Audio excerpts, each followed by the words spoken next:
고향이란 말은 모두에게 여러모로 큰 의미를 갖습니다.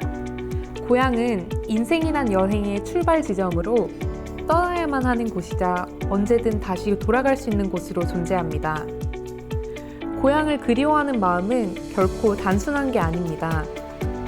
그 시절의 자신과 사랑하는 사람들, 산들바람과 장독대 위 햇빛, 왁자지껄한 동네 소리를 그리워한다는 것입니다. 반면에 누군가에게 고향은 오히려 떨쳐버려야 할 무엇이기도 합니다.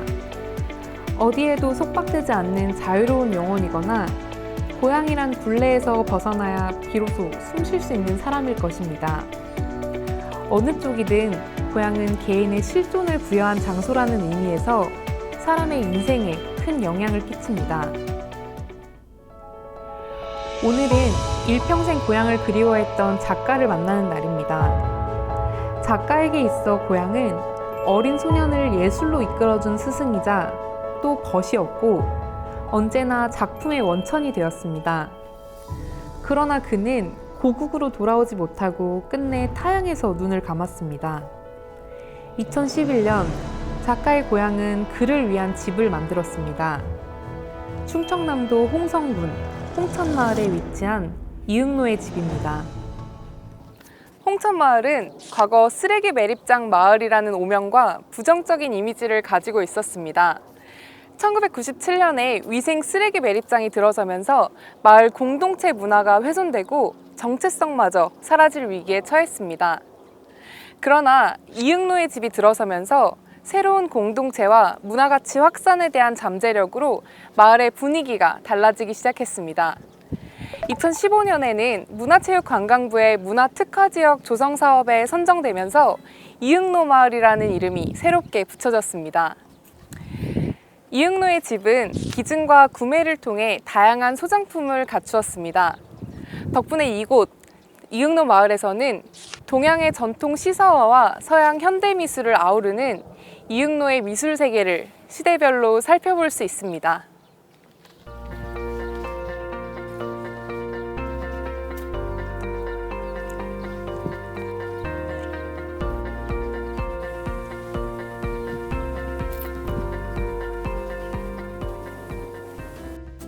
홍성 시내에서 약 5km 떨어진 이응노의 집으로 향했습니다.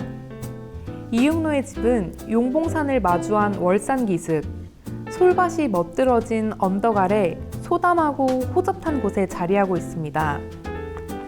노출 콘크리트와 목재판을 붙여 각진 외관을 자랑하는 모던한 건물은 낮은 구릉의 정경과 조화를 이루는데요.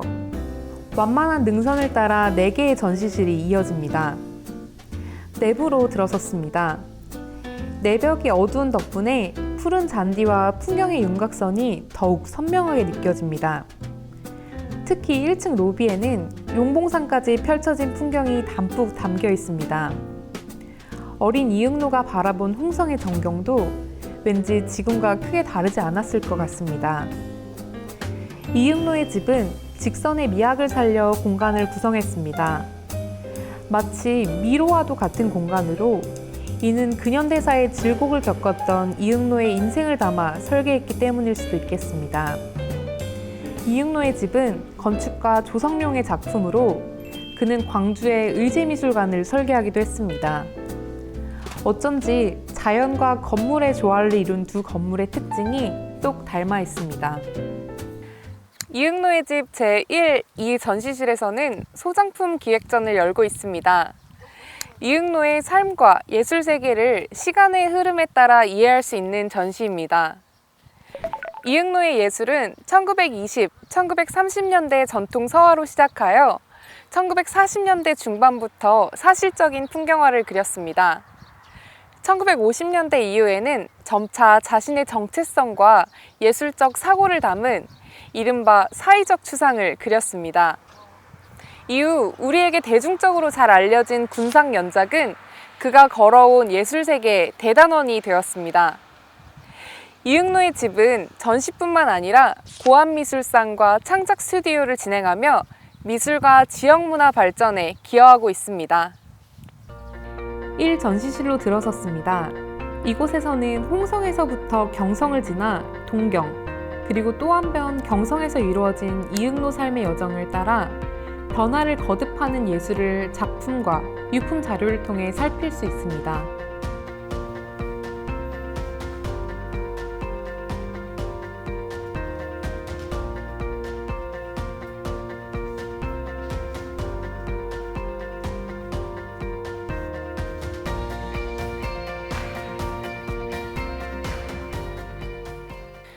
이응노는 1904년 충청남도 홍성군에서 태어났습니다. 그 집안은 대대로 서당을 운영하며 한학을 가르치던 선비 집안이었습니다. 이응노는 아버지의 가르침 아래에서 한문과 서사를 익혔고 이후 홍성 읍내 보통학교를 다녔습니다. 그러나 보통학교에 새로이 보급되던 신식 교육을 못마땅히 여겼던 아버지의 영향으로 그는 곧 학교를 그만두었고 집에서 한문을 공부하며 또 살림을 거들었습니다. 보통학교를 다니는 동안에 이응노는 도화교육, 즉 미술교육을 받으면서 그림 그리기에 재미를 붙였습니다. 그러나 그의 아버지는 그림 같은 것은 상놈이나 그리는 것이라며 반대를 하였고 이응노는 아버지 몰래 그림을 그리며 재능을 키워나갔습니다.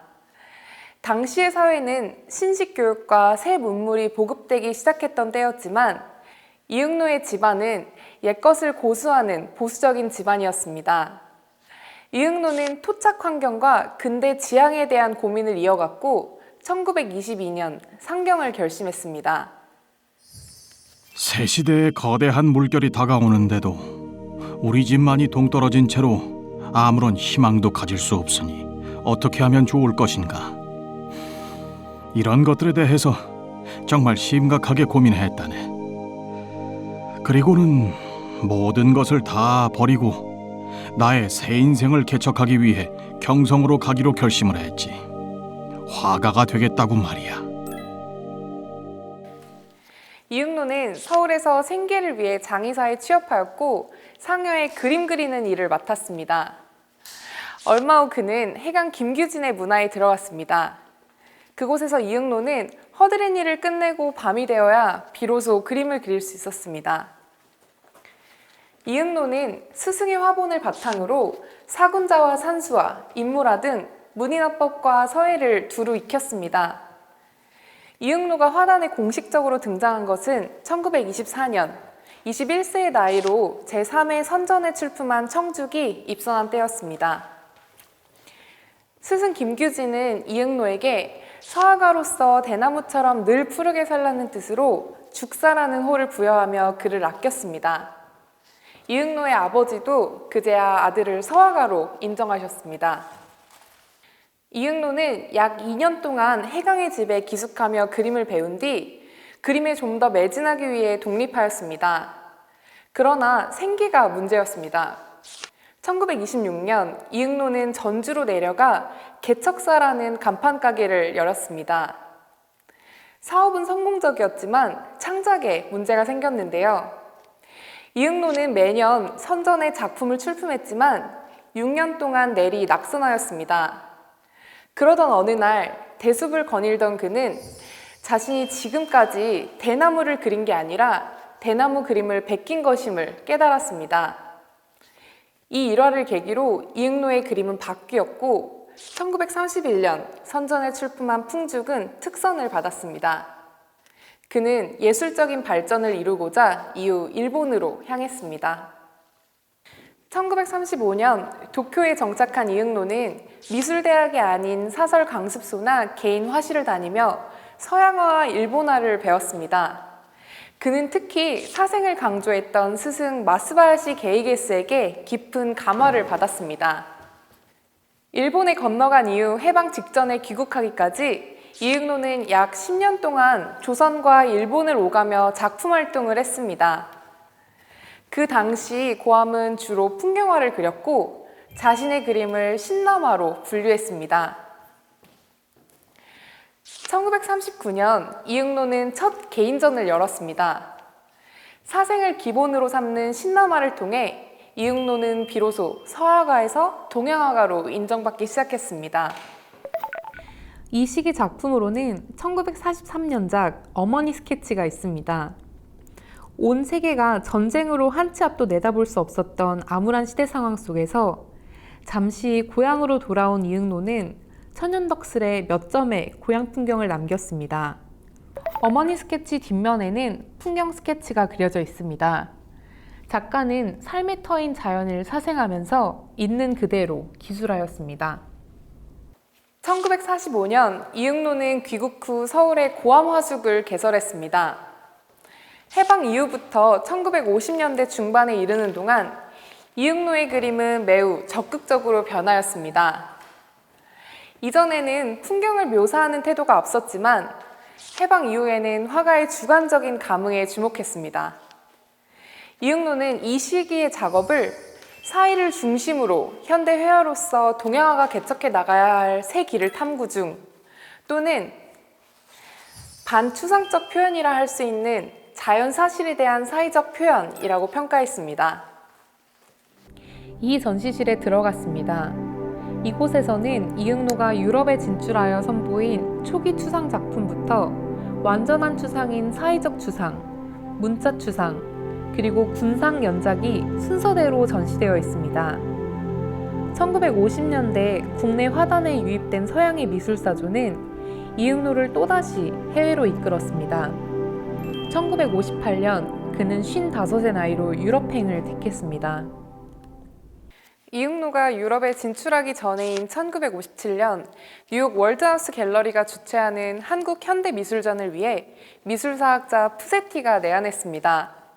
그는 전시를 위해 이응노의 작품 2점, 출범과 산을 선정했습니다. 이 두 그림은 후에 록펠러 재단이 구입하여 뉴욕 현대미술관에 기증했습니다. 같은 해 이응노는 유학생에게 자신의 작품을 파리 화가랑에 소개해달라고 부탁했습니다. 그 학생은 세계미술평론가협회에 소속된 프랑스 지부장 자크 라세느에게 이응노의 그림을 보여주었고 이응노의 작품을 높이 평가한 라세느는 그를 프랑스로 초청했습니다. 위의 두 일화는 이응노 작품이 국제적으로 알려지는 태동이었습니다.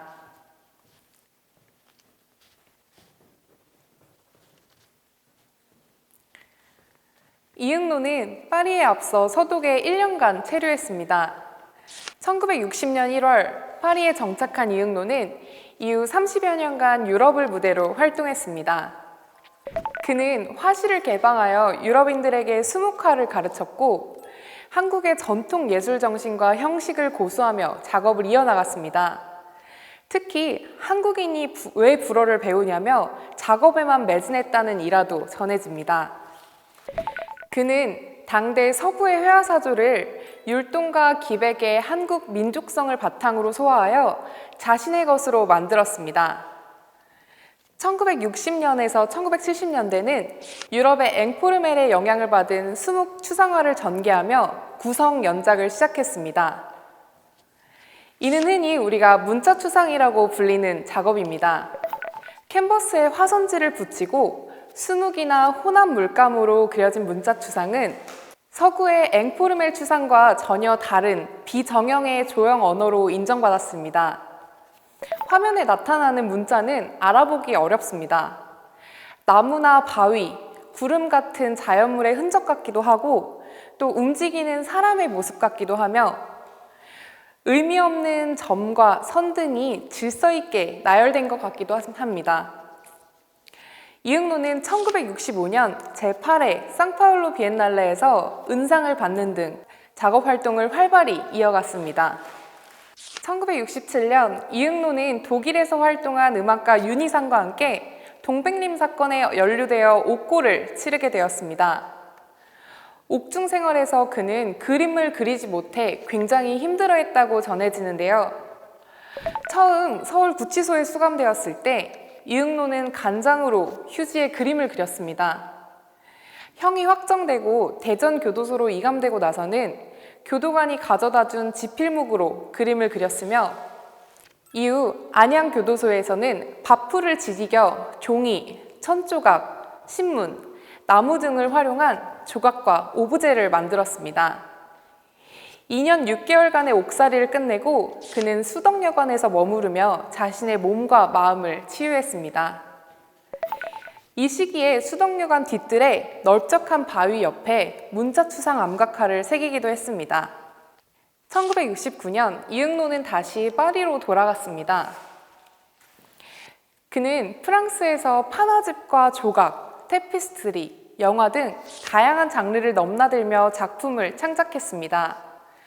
1977년 이응노는 서울 문헌화랑에서 열린 전시회에서 신작 무화를 발표했습니다.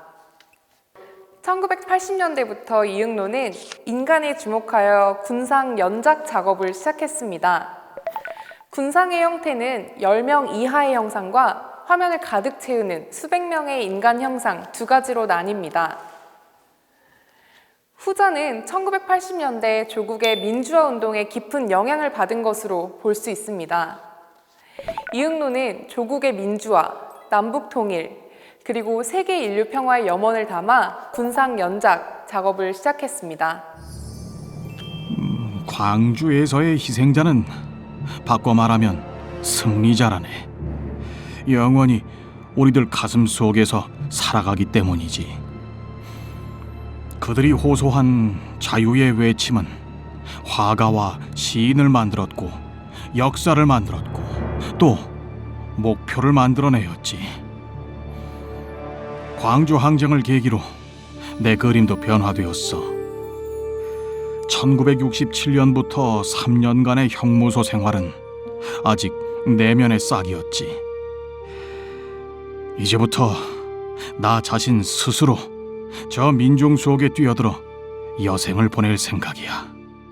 매일매일 군중의 외침을 캔버스에 옮겨내고 있다네.